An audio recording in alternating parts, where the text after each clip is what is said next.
Dobrogea, în toată splendoarea ei, dar și delta Dunării, prin unicitate și inedit, sunt locuri în care oricine ajunge este fascinat de fiecare centimetru.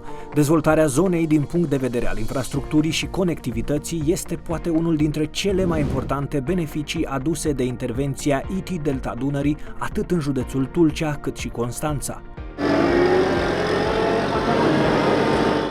Cu o valoare de 166,62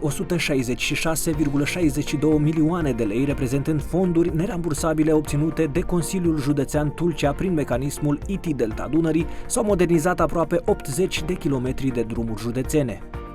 A dus la identificarea unui lucru foarte important, conectivitatea.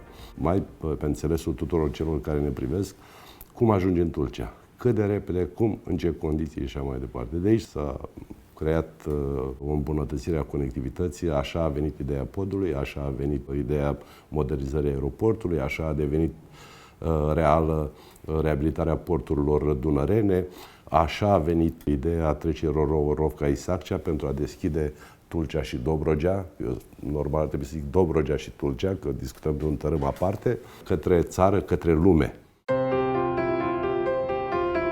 Concret este vorba despre drumul județean 223A Enisala-Babadag-Slava Rusă, cu o lungime de 15,9 km, DJ 222 Vișina-Ceamurlia de Sus, 25 de km, drumul județean 229 Niculițel-Turda-Sarichioi, de aproape 29 de km și DJ 222B Baia-Ceamurlia de Sus, de 9,5 km. Modernizarea acestor drumuri asigură o dezvoltare economică durabilă a zonei, crește interesul pentru investiții și turism. 54 de kilometri de drumuri județene se modernizează și în județul Constanța, cu o valoare totală a finanțării obținute prin IT Delta Dunării de 134,9 milioane lei. Ne aflăm aici, în localitatea Sinoie, în plin proiect inițiat de IT Delta Dunării, un proiect extraordinar de important pentru această zonă. Acest proiect, practic, realizează o investiție ce nu a fost realizată de 20 de ani. Pune în valoare potențialul zonei, potențialul economic. Arealul Deltei Dunării, practic, va scurta drumul și va duce un acces către Delta Dunării. Acest proiect al IT Delta Dunării este inedit pentru județul Constanța, este un început și cred că el merită să fie dezvoltat.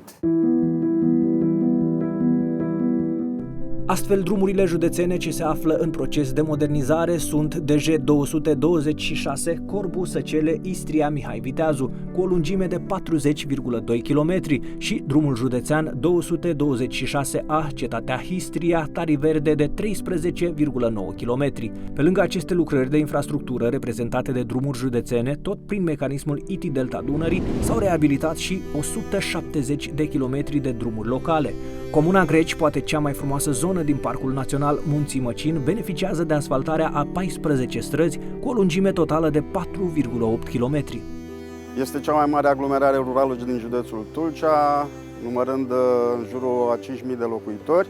Suntem adepții dezvoltării durabile și în acest scop mereu, începând cu intrarea României în Uniunea Europeană, am încercat să accesăm fondurile nerambursabile. Apariția instrumentului care se cheamă ADITI ne-a dat prilejul să nu ne mai luptăm de la egal la egal cu toate comunele din România care ar fi dorit să acceseze aceste fonduri, ci ne-am încadrat în această zonă a Deltei Dunării, care ne-a pus la dispoziție o sumă mare de fonduri europene capabile să ne ajute să dezvoltăm infrastructura.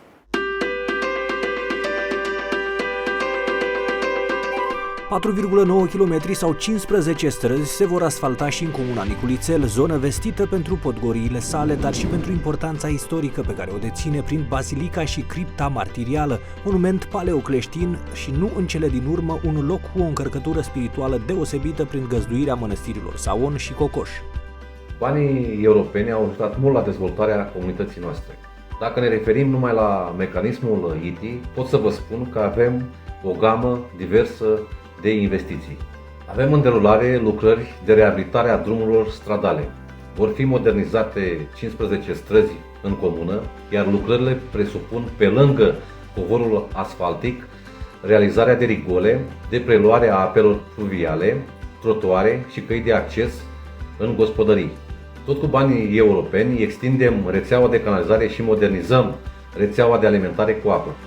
Există interes major pentru banii europeni și în mediul privat. La ora actuală, la Niculițel, sunt mai bine de 40 de proiecte ale unor antreprenori, investitori locali. Cu precădere, investiții în agricultură și turism, care se dezvoltă cu bani europeni obținuți prin mecanismul ITI. Intervenția mecanismului ITI Delta Dunării prin fondurile puse la dispoziție a reușit și modernizarea a 6,8 km de drum agricol în comuna Istria, unde se află și cetatea Histria, o comună a cărei suprafață agricolă este de aproximativ 8.000 de hectare.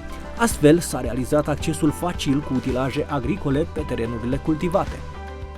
Proiect cofinanțat din Fondul European de Dezvoltare Regională prin Programul Operațional Asistență Tehnică 2014-2020.